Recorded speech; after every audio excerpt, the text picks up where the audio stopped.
बहुत समय पहले की बात है। भारत के एक घने जंगल में एक बच्चा अपने माता पिता से बिछड़ गया। वह बच्चा एक टोकरी में जंगल के किनारे पड़ा हुआ था।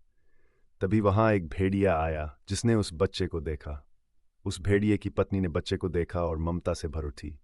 उन्होंने बच्चे को अपने बच्चों के साथ पाला। उस बच्चे का नाम उन्होंने मोगली रखा। मोगली जंगल में बड़ा होने लगा। वह जंगल के सभी नियम सीखने लगा और जानवरों की भाषा भी समझने लगा।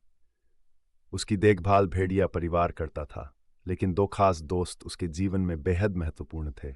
बगीरा, एक समझदार और शांत तेंदुआ, और बालू, एक बड़ा मजेदार भालू जो मस्ती करना पसंद करता था।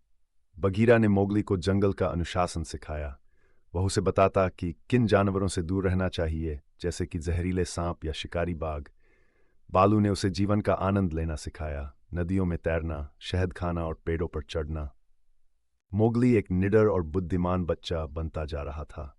वह कई बार मुश्किल में फंसा, लेकिन अपने दोस्तों की मदद और अपनी समझदारी से हमेशा बाहर निकल आया। लेकिन जंगल में हर कोई मोगली का दोस्त नहीं था।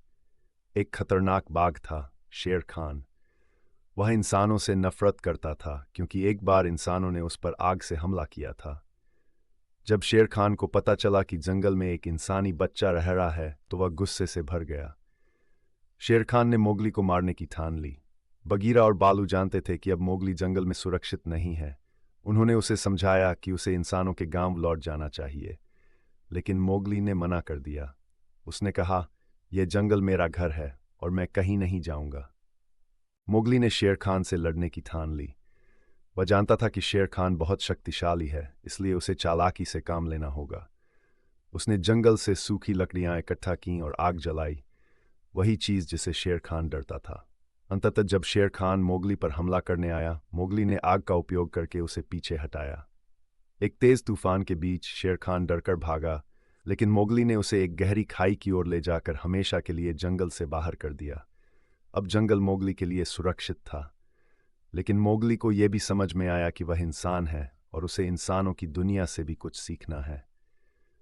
वह पास के गांव गया, जहां एक लड़की ने उसे पानी दिया और मुस्कुराई। मोगली थोड़ी देर ठिठका, फिर गांव की ओर बढ़ गया। बगीरा और बालू ने दूर से उसे देखा और मुस्कुरा दिए। वे जानते थे कि मोगली जहां भी जाएगा, वह हमेशा जंगल का बेटा रहेगा। मोगली अब गांव पहुंच चुका था। गांव के लोग पहले उससे डरते थे क्योंकि वह जंगल से आया था और जानवरों की भाषा बोलता था। लेकिन धीरे धीरे सबने देखा कि मोगली दिल का बहुत साफ है। वह मेहनती था, ईमानदार था और किसी की मदद करने में कभी पीछे नहीं हटता था। गांव की वही लड़की जिसने उसे पहली बार पानी दिया था, मोगली की सबसे अच्छी दोस्त बन गई। वह मोगली को इंसानी दुनिया के तौर तरीके सिखाने लगी। कैसे खेती करते हैं, कैसे कपड़े पहनते हैं, कैसे खाना पकाते हैं। मोगली सब कुछ सीखने लगा, लेकिन रात होते ही जब चांद निकलता और दूर जंगल से जानवरों की आवाज आती, तो उसका मन वहीं चला जाता। वो बालू की हंसी को याद करता। बगीरा की सिखाई बातें उसे अब भी रास्ता दिखाती थीं। एक दिन गांव के पास के जंगल में आग लग गई। गांव के लोग डर गए। कोई अंदर नहीं जा रहा था, लेकिन मोगली चुप नहीं बैठा। उसने अपने जंगल की यादों से सीखा कि आग को कैसे रोका जा सकता है और जानवरों को कैसे बचाया जा सकता है। वो अकेले जंगल में गया, पानी की नहर बनाई, कुछ जानवरों को बाहर निकाला और आग को फैलने से रोक दिया। जब वो वापस आया, गांव वाले अब उसे डर के साथ नहीं बल्कि सम्मान और प्यार के साथ देखते थे। अब मोगली को दो दुनिया का बेटा कहा जाने लगा। जंगल का बेटा बल्कि सम्मान और प्यार के साथ देखते थे। अब मोगली को दो दुनिया का बेटा कहा जाने लगा, जंगल का बेटा और इंसानों का साथी शिखर। मोगली की कहानी हमें सिखाती है कि हम चाहे कहीं से आए हों, अगर हमारा दिल सच्चा हो तो हम हर दुनिया में अपना घर बना सकते हैं।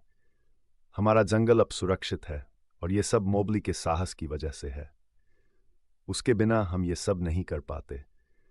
मोगली को एहसास हुआ कि उसकी यात्रा ने उसे सिखाया है कि सच में बहादुरी और करुणा की जिंदगी सबसे बड़ी होती है।